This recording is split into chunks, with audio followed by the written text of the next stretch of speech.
آپ نے جس حدیث کے بارے میں سوال کیا ہے تو اس حدیث کا دو مفہوم ہے۔ ایک مفہوم تو اس حدیث کا یہ ہے کہ انما انا قاسم، میں تقسیم کرنے والا ہوں۔ وہ یہ ہے کہ اللہ رب العالمین نے جو آپ کو ہدایت دی، جو دین دیا، جو وہی آپ کے پاس آئی، اسے آپ لوگوں کے اندر تقسیم کرنے والے ہیں، لوگوں کے اندر بانٹنے والے ہیں، لوگوں کے اندر پھیلانے والے ہیں۔ اور اس حدیث کا شروع کا جو حصہ ہے اور آخری کا جو حصہ ہے وہ دونوں اسی بات پر دلالت کرتے ہیں، کیونکہ شروع میں ہمارے نبی نے فرمایا کہ من یرد اللہ بخیر یفقہہ فی الدین، کہ جس کے ساتھ اللہ تعالیٰ خیر چاہتا ہے اس کو دین کی سمجھ عطا کرتا ہے۔ اور پھر آخر میں ہمارے نبی نے فرمایا کہ ایک ایسی امت ہمیشہ حق پر قائم رہے گی، یعنی ایک امت ہمارے دین اسلام میں، یعنی ایک جماعت جو ہے، ایک جماعت ہمیشہ حق پر قائم رہے گی، لا یضرهم من خذلهم، اور کوئی ان کو نقصان نہیں پہنچا سکے گا۔ تو اس طریقے سے دونوں جو آخر اور شروع کے الفاظ ہیں وہ اسی پر دلالت کرتے ہیں کہ یہاں پر تقسیم سے مراد کیا ہے، معنوی تقسیم ہے، یعنی اللہ تعالیٰ نے جو آپ کو علم دیا، جو نور دیا، جو دین دیا، جو ہدایت دی، اور جو کتاب و سنت سے اللہ تعالیٰ نے آپ کو نوازا، اور جو معرفت دی، اور جو دین میں سوجھ بوجھ عطا فرمائی، حکمت عطا کی، فقہ اور شعور اور آگہی عطا فرمائی، ان تمام چیزوں کو آپ لوگوں کے اندر تقسیم کرنے والے ہیں۔ اور اب اس سے فائدہ اٹھانے والے کئی طرح کے لوگ ہیں، کچھ مکمل طور سے فائدہ اٹھاتے ہیں اور کچھ نہیں اٹھا پاتے ہیں، کچھ سیکھتے ہیں ہمارے نبی سے، اس پر عمل بھی کرتے ہیں، لوگوں تک پہنچاتے بھی ہیں، خود عمل پیرا ہوتے ہیں۔ کوئی جو صرف سیکھ لیتا ہے، علم تو آ جاتا ہے لیکن اس کے پاس عمل نہیں پایا جاتا ہے۔ تو کئی طرح کے لوگ اس کے ہیں۔ اس میں جیسا کہ ہمارے نبی نے زمین کی مثال دے کر کے سمجھائی ہے کہ جب بارش ہوتی ہے زمین تین طرح کی ہو جاتی ہے۔ تو اس طریقے سے جو اللہ کے دین کا علم حاصل کرتا ہے یا ہمارے نبی سے سیکھتا ہے تو وہ کئی طرح کے لوگ ہوتے ہیں۔ تو ایک تو یہ مراد ہے یہاں پر انما انا قاسم سے تقسیم کرنے سے مراد معنوی تقسیم مراد ہے،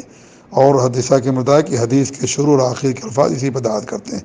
دوسرا اس کا معنی یہ بیان کیا گیا ہے کہ مال کی تقسیم، جیسا کہ آپ کے برادر یعنی آپ کے فرزند ارجمند جناب بلال صاحب نے بتایا کہ اس سے مراد بیت المال کیا نام ہے جو مال غنیمت ملتا ہے اس کی تقسیم ہے۔ تو صرف مال غنیمت ہی نہیں بلکہ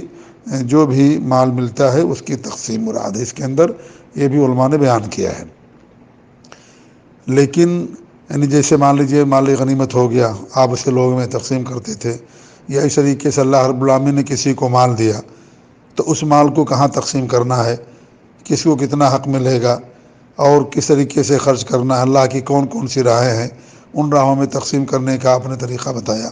صلہ رحمی کرنے کا حکم دیا،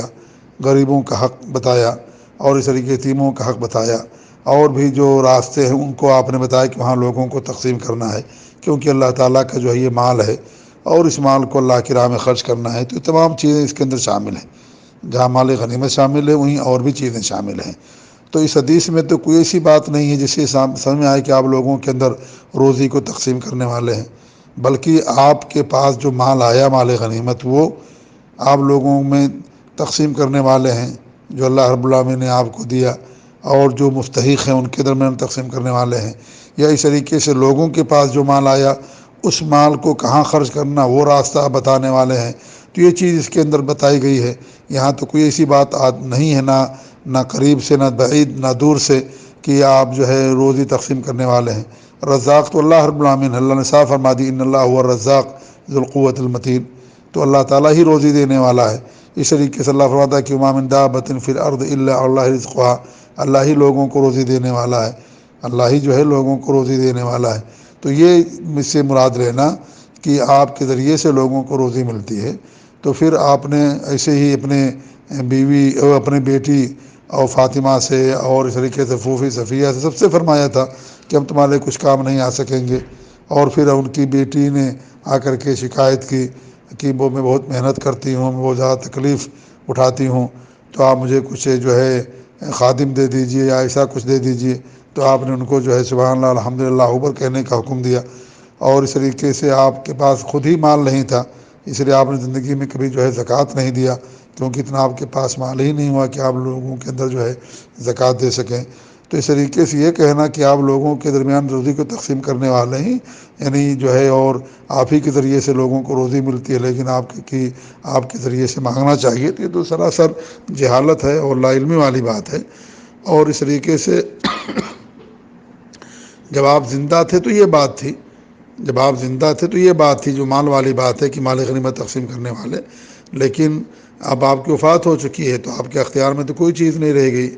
اب آپ کے اختیار میں کوئی چیز نہیں رکھتی۔ دنیا میں کوئی آدمی ایسا ہوتا ہے، جیسے کوئی کمپنی ہے، اس کمپنی میں کوئی کام کرتا ہے تو اس کمپنی کے ذریعے سے اللہ تعالیٰ لوگوں کو روزی دیتا ہے،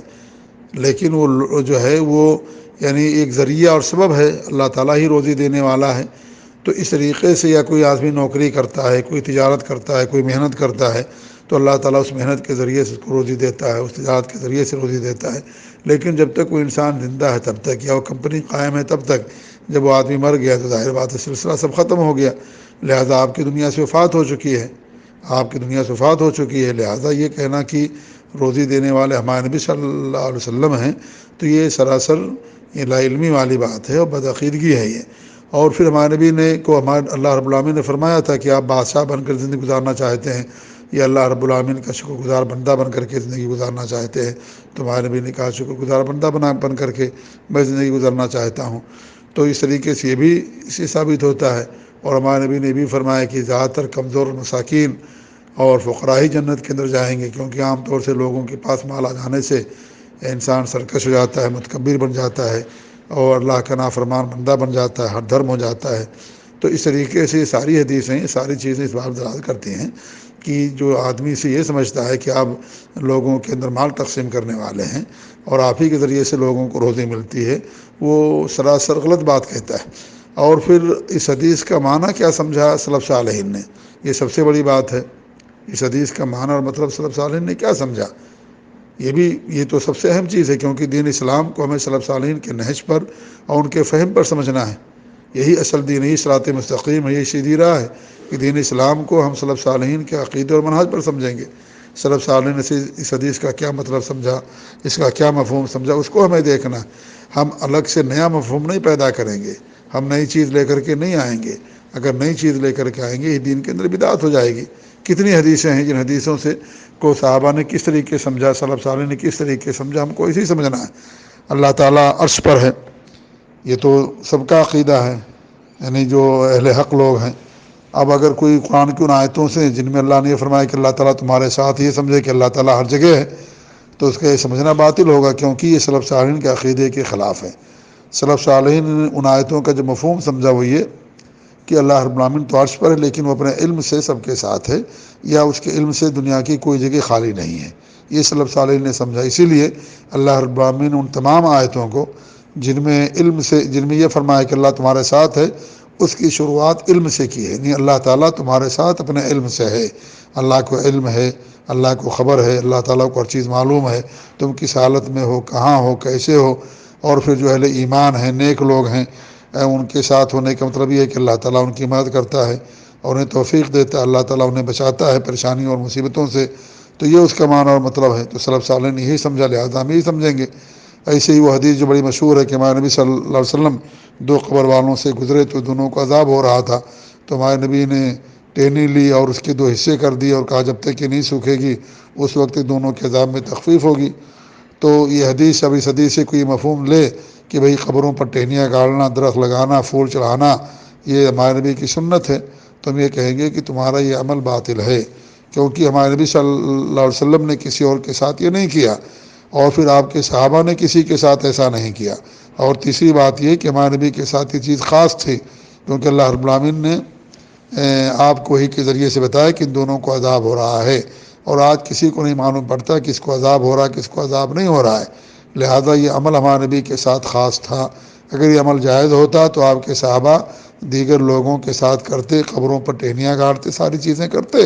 لیکن کسی صحابی نے ایسا نہیں کیا، نہ خلفائے راشدین نے، نہ کسی اور صحابی نے کیا، اور خود ہمارے نبی صلی اللہ علیہ وسلم نے کسی اور کے ساتھ نہیں کیا، کیونکہ اور قبروں کے بارے میں ہمارے نبی کو نہیں بتایا گیا کہ ان کو عذاب دیا جا رہا ہے، ان دونوں کے بارے میں بتایا گیا، اس لیے آپ نے ایسا کیا، اور قبروں کے ساتھ نہیں بتایا گیا اس لیے ہمارے نبی نے نہیں کیا، لہذا یہ ہمارے نبی کے ساتھ خاص تھا۔ تو معلوم یہ ہوا کہ کتاب و سنت کو، قرآن و حدیث کو سلف صالحین کے فہم کے مطابق ہمیں سمجھنا ہے۔ لہذا انما انا قاسم کا مطلب ہرگز ہی نہیں ہے کہ آپ لوگوں میں روزی تقسیم کرنے والے ہیں، لوگوں کو روزیاں دینے والے ہیں۔ آپ تو دنیا سے فات پا چکے ہیں، اب آپ جو ہے دنیا سے جا چکے ہیں، لہذا دنیا کے اندر تھے تو آپ تقسیم کرنے والے تھے۔ جو آپ کے پاس مال غنیمت ہے اس کو آپ نے لوگوں میں تقسیم کر دیا، یا لوگوں کو آپ نے ہدیہ اور تحفہ دیا، یا اس طریقے سے لوگوں کو آپ نے جو راستہ بتایا۔ تو جو معنوی تقسیم ہے وہ تو آج بھی آپ کی موجود ہے، کہ آپ نے جو لوگوں میں علم پھیلایا اور دین کی اشاعت کی، اور فقہ و شعور و آگہی، سوجھ بوجھ اور دین کی سمجھ، یہ تمام چیزیں، اور جو آپ کی حدیثیں اور جو قرآن اللہ رب العالمین نے آپ پر نازل فرمایا، یہ تمام چیزیں تو آج بھی موجود ہیں اور قیامت تک موجود رہیں گی۔ تو یہ معنوی تقسیم آج بھی موجود ہے۔ لیکن اگر کوئی یہ مراد لیتا ہے جیسا کہ آپ نے کہا، تو وہ سراسر باطل پر ہے، سلف صالحین کے عقیدے کے خلاف ہے، اور اس طریقے سے کتاب و سنت کے خلاف ہے وہ، اور وہ سراسر کفریہ عقیدہ ہے اگر کوئی یہ سمجھتا ہے کہ ہمارے نبی صلی اللہ علیہ وسلم لوگوں کے اندر روزیاں تقسیم کرتے ہیں۔ امید ہے کہ اتنی وضاحت سے بات واضح ہوگی۔ اللہ رب العالمین سب کو صحیح سمجھتا فرمائے، اور سلف صالحین کے نہج اور عقیدے پر رکھے، اور ہر طرح کے کفر و شرک سے اللہ تعالی ہم سب کو محفوظ رکھے، آمین۔ والسلام علیکم ورحمۃ اللہ وبرکاتہ۔